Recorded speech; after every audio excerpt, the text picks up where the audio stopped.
Mhm. An Apple. An Apple, Things have which changed. I mean, back in the day, a computer um, had more utility than fun. So right, my first owned computer that I could call my own was an Apple IIc. And that was the first, it's a quirky computer because you had a monitor and you had a yeah. CPU. And it was sort of portable because the monitor had a handle on it, and so did the CPU. And that was leaving undergraduate going into university. So it's not like I was, a 14-year-old programming on a Commodore 64.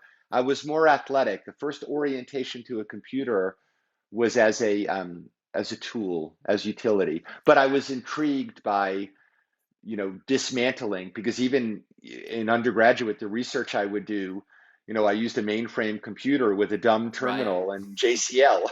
So the idea of, I could take that and have my own computer and do basic word processing and the like felt like, the beginning of something It's the big future.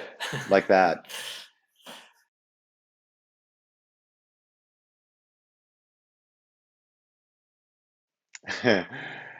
um, I It's amazing as an athlete how sensors and analytics have changed everything. I mean, I grew up with graph paper and I would note what I did and then even try to do trend analyses. I love graph paper. And now, everything is sensor based. So, for example, on the bike, there are sensors in either your pedals or your crank to show force you're applying dynamically left and right. There's, of course, sensors for GPS, that show how far you've gone and the altitude that you've gone. And when you aggregate all these back to what we talked about software design, these connected APIs and mashup, you now have Yeah. these analytic tools that are brilliant that enable you to sort of identify the workout that you want to do or post hoc look at what you've done in a synthesized way. And there's a startup, San Francisco based, called Strava, Yeah.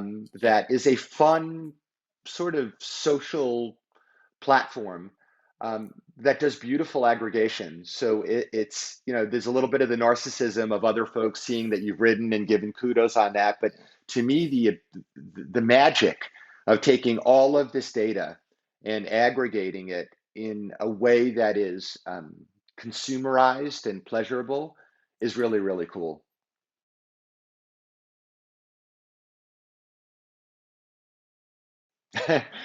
um, one thing is I've moved house and I've just done a big sort of remodel and my cooking range.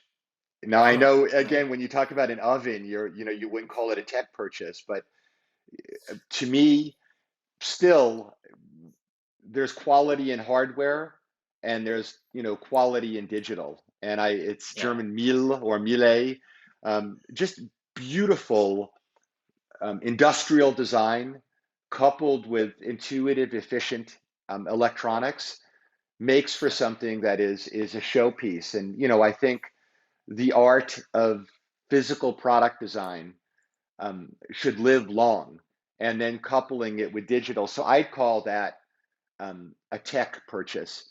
And then, I guess Yeah. if I had to pick another over here, these guys are amazing.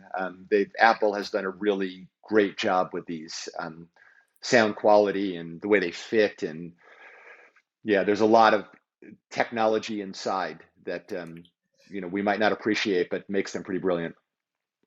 Yeah, we thought that was we used to think that was quite a focused question ourselves, but now when you ask someone what's your best tech purchase, it could be anything from a smart lawnmower to a smart bit of food or whatever. So it's good to get Yeah, that. everything is So smart. Yeah.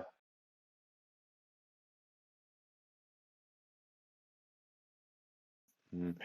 I've lived in France twice. In 2000, I was part of a French startup that we sold to a French company based out of the south of France.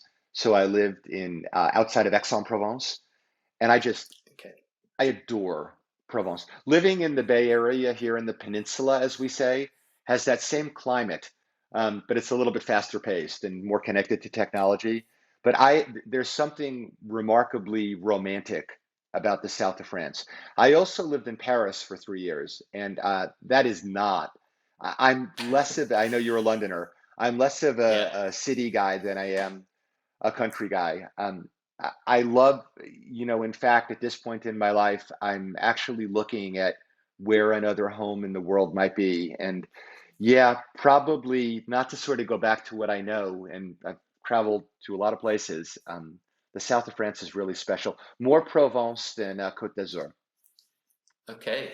Yeah. Okay, they're not a city, more a grand ville or something like that. Exactly. Do you speak fluent French? Not as I, comment vas espagnol. My mother, Okay. just harasses me endlessly. So our conversations have to be, in French, and then I'm begging her to switch back over to English. But yeah, it's okay. I think at least if you try, it goes a long way. Um, Absolutely.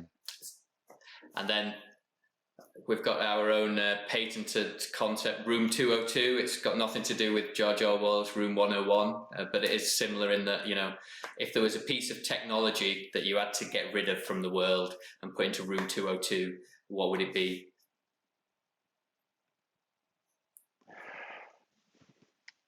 I don't know that it would be the technology only, but social networking platforms are great, but also dystopian as well. And, the notion of influence by algorithm.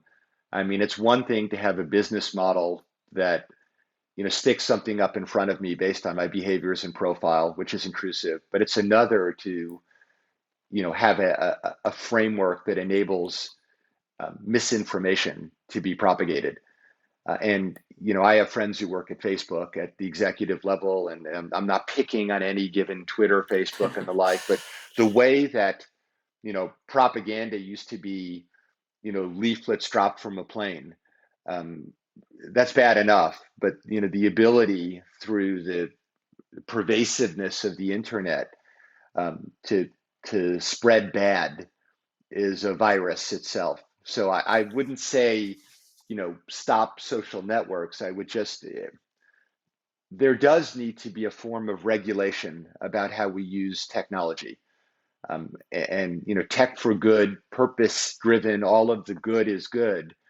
But, you know, America has been pretty challenged in these last 4 years over the spread of misinformation, and even during a pandemic to not allow truth and science to prevail, and have people believe conspiracy and mistruths as they're almost legitimate. I think that somehow we need to regulate humanity, and to the extent that technology um, doesn't do that efficiently, it's almost like GDRP. You do need some governance on privacy and our data, and we just need to find that right balance of how we leverage and benefit technology, but how we don't let it go too far that that it causes bad.